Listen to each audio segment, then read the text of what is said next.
everyday people are wanting to understand more is the concept of gender non-binary. What is that? What does that mean? Who are gender non-binary people? Well, I'm one. Take it, Elizabeth. Yeah, hi, my name's Justin Elizabeth Sayre, and that's on my license.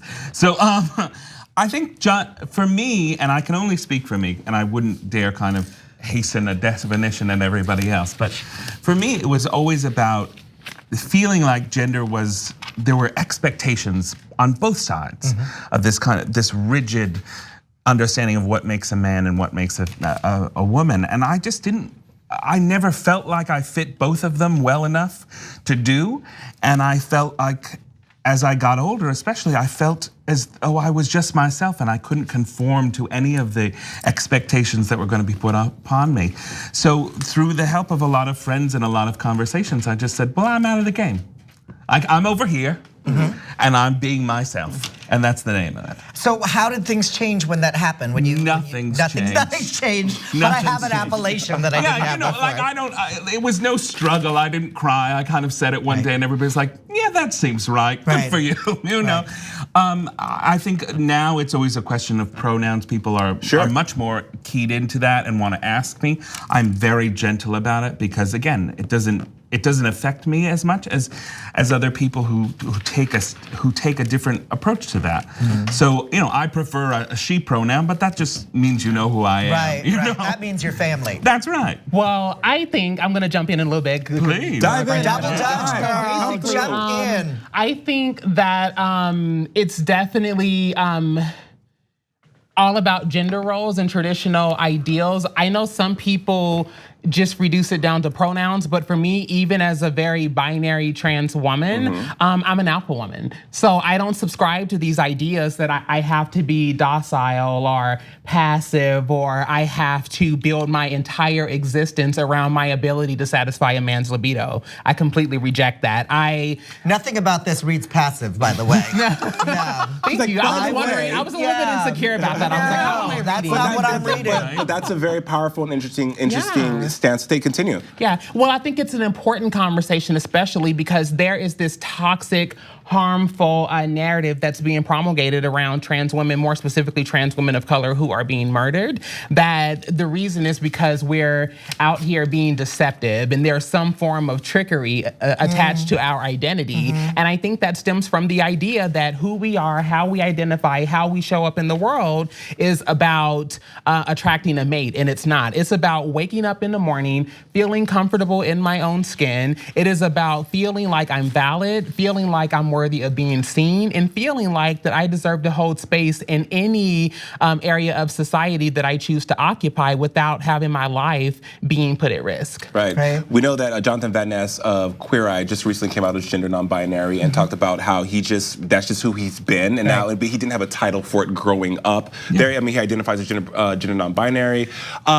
Even for myself, honestly speaking, you guys, it was confusing to me because of course with the pronouns and then non-binary and what does that mean? And the more and more I have friends that are gender non-binary, it's becoming more and more clear. But Hollywood, in some capacity, is opening themselves up to recognizing that as well. You have Asia K. Dillon, who was in John Wick 3, and that role she had made sure that role was written specifically for her and her existence in the world. And I actually got to speak with her on the red carpet for that, and she told them, I want to play this role, and can you please alter, because it wasn't written for that. She went in and said, let me have this be an element of my existence in this movie, and they said, absolutely. Well, I think that's self-advocacy, and I think what all of this is about is really about self-definition.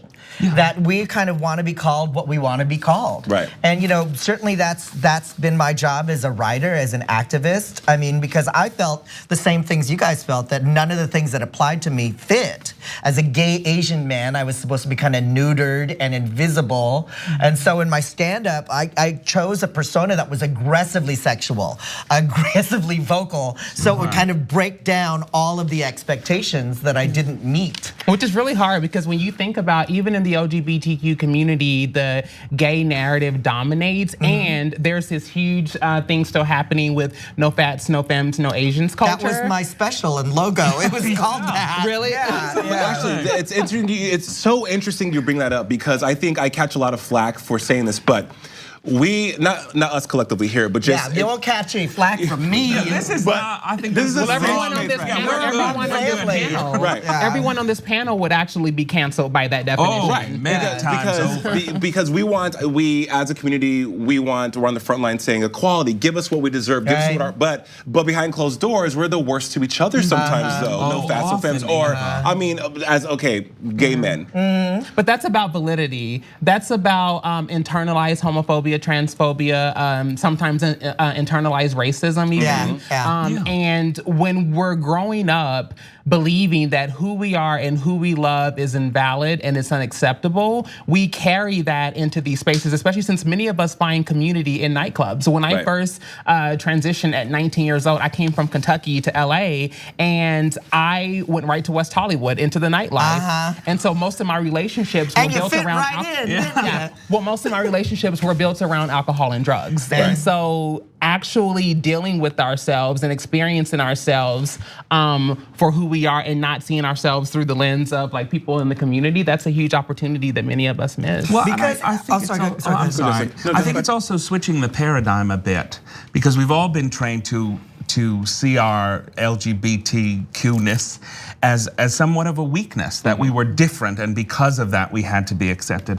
I think when I look at really femme gay people, gay men, or really butch lesbians, I'm thinking those are the bravest people out there. Because they're not afraid to be who they are. Absolutely, and they've never been afraid. When you see some queen walking out of an 8th grade somewhere, I'm like, cheer her on. Because you know what? She's fighting the good fight now, and she's gonna have a lot of stories and be a friend and a compatriot to you when you meet her. Well, speaking of fighting, I'm not afraid of fighting, because in fact, I'm from Louisville, Kentucky, and today they raised a rainbow flag for the first time in the city's history. Wow. And there was only one nightclub called Connections, and when you came outside, there were always people waiting outside to beat you up. Sure.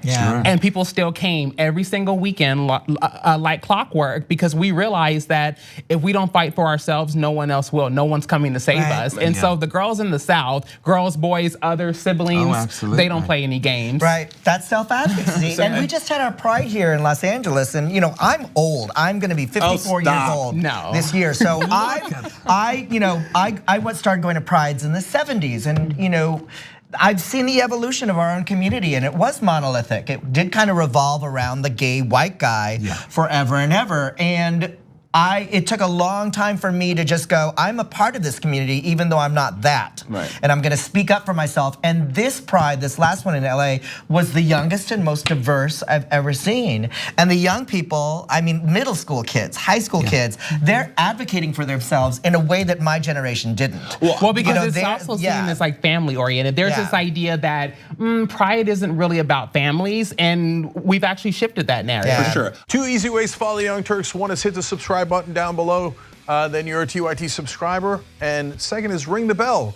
And when you do that on YouTube, you're notified of our videos.